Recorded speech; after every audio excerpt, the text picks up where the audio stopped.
pelan-pelan. Saya tanya sebentar dulu gini, supaya logika kita jalan. Kita sekarang hidup di mana? Di dunia. Nanti meninggal tidak? Kita tinggalkan nggak ini? Karena itu diumumkannya meninggal dunia, kan ya? Telah meninggal dunia. Pertanyaan saya, kalau meninggal dunia, meninggalkan dunia, perginya kemana? Perginya kemana? Tahu dari mana? Pernah ke situ? Kan baru informasi yang kita dapatkan kan? Kemudian kita mengantarkan kan? Beruntung bersyukurnya kita, dalam Islam tuh komplit semua. Anda nggak akan pernah temukan di dalam Islam kecuali petunjuk yang menjelaskan semua aktivitas kita dengan detail. Nggak ada satupun kegiatan kecuali petunjuknya ada di Quran dengan hadis. Bangun tidur ada petunjuknya, makan ada petunjuknya, berpakaian ada petunjuknya. Sampai kita pindah alam pun cara pindahnya, bagaimana sakaratul mautnya, yang tenang bagaimana, yang gelisah bagaimana, sampai pindah ke alam berikutnya ada keterangannya. Sekarang kita di sini dunia, pindah kemana nanti? Ke waiting room, namanya kubur, sifatnya barzakh. Afala ya'lamu idza bu'thira ma fil qubur. Sifatnya disebut dengan barzakh. Dari sini nanti terakhir kemana? Ke akhirat. Ya, ada tak di ujungnya. Ingat, ada akhir, ada akhirat. Kalau ada tak di ujungnya, berarti itu ujung sesuatu yang tidak ada awalnya lagi setelah itu. Jadi kalau kita berada di satu tempat, ini ujung yang gak ada awalnya lagi setelah itu, maka disebut dengan akhirat namanya. Jelas sampai sini? Baik. Jadi kalau sudah nyampe sini, kalau di sini kita bahagia, bahagia selamanya, karena nggak ada lagi setelah itu alam. Tapi kalau di situ fakir, fakir selamanya. Waiting room, pemisah antara dunia dengan akhirat, disebut dengan kubur atau sifatnya disebut dengan barzakh. Sekarang apa yang mau saya sampaikan? Pelan-pelan. Kita sekarang ada di dunia, tepatnya di Al-Irsyad, kan? Di Masjid Al-Irsyad, di wilayah apa namanya ini? Ampel namanya. Baik. Yang dari Sidoarjo ada? Yang dari Malang ada? Ada. Yang dari luar Surabaya ada? Ada. Bahkan yang dari luar Indonesia ada? Ada. Boleh jadi yang terhubung banyak dari sini di Zoom, di YouTube, bukan hanya dari Indonesia. Mungkin dari Amerika, mungkin Saudi, mungkin Jepang dan sebagainya. Pertanyaan saya, semua masuk dunia atau tidak? Masuk. Perhatikan pelan-pelan, pelan-pelan. Anda dari Sidoarjo misalnya, datang ke Ampel ke sini. Kalau nggak ada bekal bisa datang nggak? Nggak bisa. Anda dari Ampel mau ke Jakarta, nggak ada bekal, bisa berangkat nggak? Tidak. Baik, toilet di Ampel dengan toilet di Kampung Rambutan sama nggak? Bayarnya sama nggak? Kalau dari Indonesia mau ke Malaysia, bekalnya sama nggak? Maaf. Uangnya bentuknya sama nggak? Beda. Kalau ke Amerika, sama nggak uangnya? Mata uangnya sama nggak? Antar dunia saja, bekalnya sudah beda. Antar dunia. Sekarang Anda mau pindah, meninggalkan dunia, masa bekalnya sama? Paham nggak sampai sini? Kita mau sini pergi ke Malaysia, bawa rupiah dipakai transaksi, bisa nggak? Pergi ke Amerika, ke Kanada, ke Eropa, ke Swiss, bawa rupiah dipakai transaksi, bisa nggak? Tukar dulu ke mata uang setempat, baru digunakan. Artinya bekalnya udah beda. Anda mau ke Singapura pakai hukum Surabaya, bisa nggak? Nggak bisa. Sekarang Anda meninggalkan dunia, inter dunia saja, antar dunia bekalnya sudah beda. Hukumnya sudah tidak sama. Sekarang Anda melogikakan pindah keluar dunia, pengen sama bekalnya, ya jelas beda. Paham sampai sini? Nah, sekarang pertanyaannya, apa yang harus disiapkan dari dunia ini sehingga ketika kita pindah meninggalkan dunia, bekalnya mampu dibawa? Kan yakin kita akan pulang. Tuh, wajahnya CM semua. Calon meninggal. Sama dengan ini kan? Meninggal itu sudah pasti. Meninggalkan dunia itu pasti. Tapi yang belum pasti itu bekalnya siap nggak? Udah siapin tau belum? Anda mau kesini aja, lihat flyer, ada taklim, ada tabligh akbar. Persiapan sudah 2 hari. Siapkan waktunya, siapkan bekalnya, perjalanan naik apa, sampai di masjid jam berapa, rebutan sab tempat yang mana, siapkan kapasitas handphone untuk online sendiri. Ya. Sekarang kita ingin meninggalkan tempat yang jauh dari sini, bekalnya apa? Maka diinformasikanlah, berbahagialah kita sebagai muslim. Allah telah informasikan dalam Al-Quran ketika pindah kehidupan kita dari dunia mau pindah ke akhirat, maka bekal yang pertama kali menentukan adalah 1, imannya. Ini poinnya. Awas, hati-hati, pelan-pelan. Jadi nanti inti bekal untuk dibawa pulang menuju akhirat itu 1, yang pertama itu imannya. Ini yang paling pertama. Karena itu orang-orang yang pulang tidak membawa iman dalam pandangan kita umat Islam, ketika dia pulang tidak membawa bekal iman, maka disebutkan oleh Quran dia pulang membawa kerugian. Quran surah ayat 103, Quran surah 103, perhatikan kalimatnya, wal 'asr innal insana lafi khusr. Kata insan disebutkan 65 kali dalam Al-Quran, menunjuk kepada semua manusia yang berkegiatan, beraktivitas, makan, minum, kerja, belajar dan sebagainya.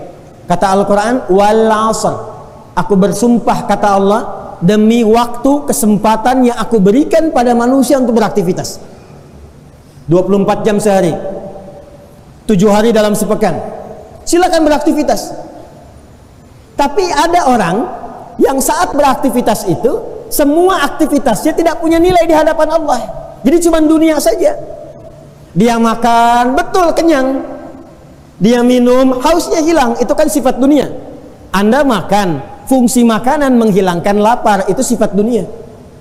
Anda minum, fungsi minuman menghilangkan haus, itu sifat dunia. Anda berpakaian, fungsi pakaian apa? Melindungi diri, menutup aurat, tampil baik, itu fungsi dunia. Tapi pertanyaannya, mohon maaf, apakah yang menjadi fungsi dunia itu punya bekal untuk pulang ke akhirat? Kata Allah, belum tentu. Ada orang yang ketika makan, makannya punya nilai di hadapan Allah. Kapan makan itu punya nilai di hadapan Allah? Illalladzina amanu. Ini poinnya. Kecuali orang yang mengisi aktivitasnya, memanfaatkan waktu itu pertama dengan imannya. Man kana yu'minu billahi wal yaumil akhir falyaqul khairan aw liyas. Siapa yang merasa beriman kepada Allah dan hari akhir, dia yakin akan dihisab, kata Nabi, imannya akan menuntun lisannya berkata yang baik-baik. Tak mampu, dia diam. Jadi singkatnya, dari ujung kepala sampai ke ujung kaki, maka akan dituntunlah semua pekerjaan kita dengan imannya. Saat iman menuntun pekerjaan, pekerjaan dalam bahasa Arab disebut dengan amal. Saat iman menuntun amal, maka berubahlah nama amal menjadi sholih. Saya ulang, saat iman menuntun amal, maka berubahlah amal menjadi apa? Salih. Amal saleh. Jadi ada amal saja, ada amal saleh, itu beda. Amal apa itu? Contoh, ini di depan saya ada minuman. Fungsi minum itu menghilangkan haus. Jadi kalau kita minum ini, haus hilang. Minum itu bagian dari pekerjaan, amal. Kalau cuma minum saja, maka ini hanya jadi amal saja, tidak ada solehnya. Maka kalau kita minum pakai iman, maka dituntunlah kemudian tangan kita, mulut kita, keadaan kita untuk berinteraksi dengan minuman ini sesuai dengan tuntunan iman. Bagaimana caranya? Kita lihat petunjuk Nabi. Maka Nabi menuntun kita, iman kita digerakkan. Kata Nabi, idza quddima ta'amu, jika makanan dihidangkan atau minuman di dalamnya, khudh bi yaminika ma yalik, ambil dengan tangan kananmu yang paling dekat denganmu. Thumma sammillah au qul bismillahirrahmanirrahim, au qul bismillah dalam satu riwayat lain. Kemudian sebelum minum, sebelum makan, ucapkan bismillahirrahmanirrahim. Atau paling sedikit bismillah. Contoh, ambil dengan tangan kanan bismillahirrahmanirrahim. Alhamdulillah. Hausnya hilang. Mau air bening, mau susu, mau teh, mau kopi, hilang. Ini amal namanya. Fungsi minuman menghilangkan haus, itu dunia namanya. Tapi apakah pekerjaan minum tadi punya nilai di akhirat? Nah, yang menjadikan itu punya nilai, itu kalimat Bismillahirrahmanirrahim. Dan kalimat Bismillahirrahmanirrahim gak mungkin keluar kecuali dari orang yang punya iman. Maka ketika kalimat Bismillah mengiringi pekerjaan amal, maka berubahlah amal itu menjadi apa? Salih. Ketika amal menjadi salih dan punya nilai yang dicatatkan di akhirat, maka Allah perintahkan malaikat, catat tuh, dia punya nilai. Amal salih yang dicatat itu maka merubah namanya menjadi hasanah. Apa namanya? Jadi perbuatannya disebut amal saleh, nilainya disebut dengan hasanah. Setiap perbuatan yang didorong oleh iman menjadi amal saleh, maka punya nilai setidaknya 10 hasanah. Ada berapa nilainya? Dalilnya Quran surah ke-6 Al-An'am ayat 160. Man jaa'a bil hasanati falahu 10 amthaliha. Siapa yang mengerjakan perbuatan amal saleh, maka diperintahkan oleh Allah pada malaikat, catat setiap satu perbuatan 10 nilainya. 10 tuh ngitungnya jangan begini 1, 2, 3, 4 sedikit. Di hadis Muslim disebutkan jarak 1 ke 2 500 tahun, 2 ke 3 500 tahun, 3 ke 4 500 tahun. Antum baru datang ke masjid, belum ngapa-ngapain, tapi niatnya untuk ibadah, baru datang dapat 25 kebaikan. Jarak 1 ke 2 500 tahun, 2 ke 3 500 tahun, 3 ke 4 500 tahun. Jadi perbuatannya disebut amal saleh, nilainya disebut apa tadi? Hasanah. Nah, hasanah ini nanti yang dituliskan akan dikonfirmasi di akhirat. Jadi perbuatan kita di dunia dituliskan jadi hasanah, di akhirat ditunjukkan dalam bentuk kitab. Dalam surat Al-Isra, Iqra kitabak kafa bi nafsika al-yawma 'alaika hasiba. Itu yang dituliskan. Nanti setiap 1 ke 2, 2 ke 3 yang tadi 500 tahun, itu setiap poinnya disebut dengan ajrun namanya. Apa namanya? Ajrun. Inna hadzal qur'ana yahdi lillati hiya aqwam wa yubashshirul mu'minina alladzina ya'maluna as-salihati anna lahum ajran kabira. Bukan hasanah. Hasanah tadi yang dibaca imam salat maghrib, surat Al-Kahf, ya. Yang ini surah Al-Isra, ya, anna lahum ajran kabira. Dan orang-orang beriman yang mengerjakan amal soleh, berikan kabar gembira kepada mereka, mereka punya nilai di hadapan Allah namanya ajrun. Dituliskan tuh. Kalau infak berapa, baca Quran berapa, sholat berapa. Pernah dengar kalau kita baca Quran satu hurufnya berapa? Tahu dari mana? At-Tirmidzi nomor hadis 2010 kan? Man qara'a harfan min kitabillahi falahu 10 hasanat. Walam aqul alif lam mim harfun, ya, walakin alifun harfun, lamun harfun, mimun harfun, walikulli harfin 10 hasanat.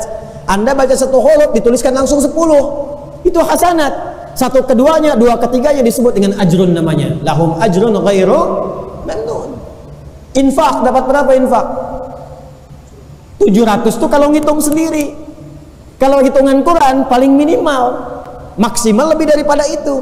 Cuman problemnya ayatnya sering dipotong. Al-Baqarah ayat 261. Mathalul ladzina yunfiquna amwalahum fi sabilillah kamathali habbatin 1 ambatat sab'a sanabil 7 fi kulli sumbulatin mi'atu habbah 100. 1 kali 7 kali 100. Cuman ayatnya sering dipotong sampai sini.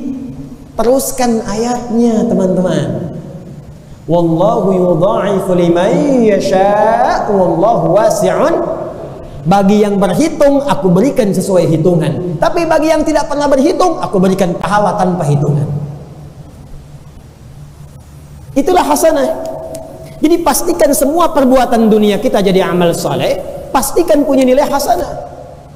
Bangun tidur, hasanah. Minum, hasanah. Makan, hasanah. Kerja, hasanah. Semua hasanah. Makanya kita sering berdoa, dunianya dapat hasanah, di akhiratnya nampak hasanahnya.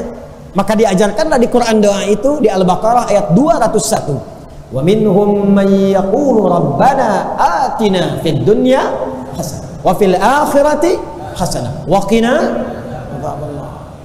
Nah, itu konsep hidup kita begitu. iman dan amal soleh, keduanya melahirkan hasanah, hasanah melahirkan ajrun, namanya pahala. Nah, itulah yang akan dapatkan rahmat Allah, mengantarkan kita ke surga. Karena itulah kalimat surga dalam Al-Quran ketika disebutkan dibuka dengan iman dan amal soleh. Al-Baqarah ayat 25, وَبَشِّرِ الَّذِينَ آمَنُوا وَعَمِلُوا الصَّالِحَاتِ أَنَّ لَهُمْ جَنَّاتٍ تَجْرِي مِنْ تَحْتِهَا الْأَنْهَارُ. Di antara sekian banyak amal soleh, ada satu yang sangat istimewa. Sampai saking istimewanya, dia diberikan keistimewaan, privilege langsung oleh Allah untuk memberikan syafaat kepada 70 anggota keluarganya. Pelan-pelan ya. Di antara sekian amal soleh, dan konsep hidup kita kan amal soleh. Ini maaf ya, maaf sekali dengan kalimat ini. Sampai dengan malam ini, coba evaluasi, tinjau diri kita.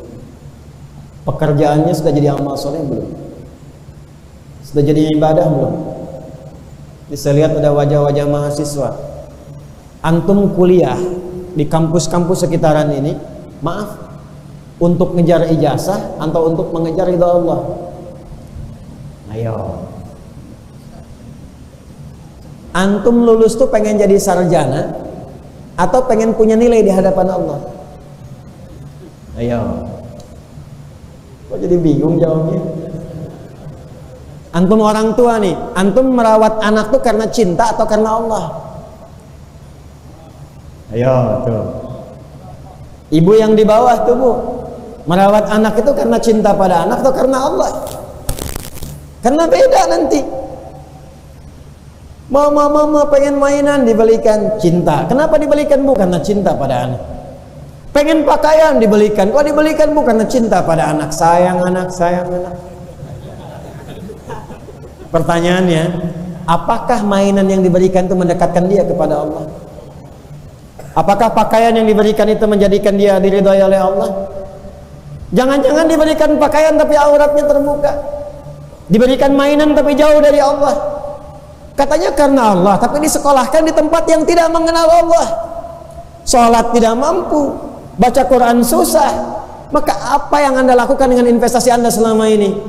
Bekerja letih siang malam, harta banyak. Khawatirnya Anda meninggal bahkan tak mampu menyolatkan Anda.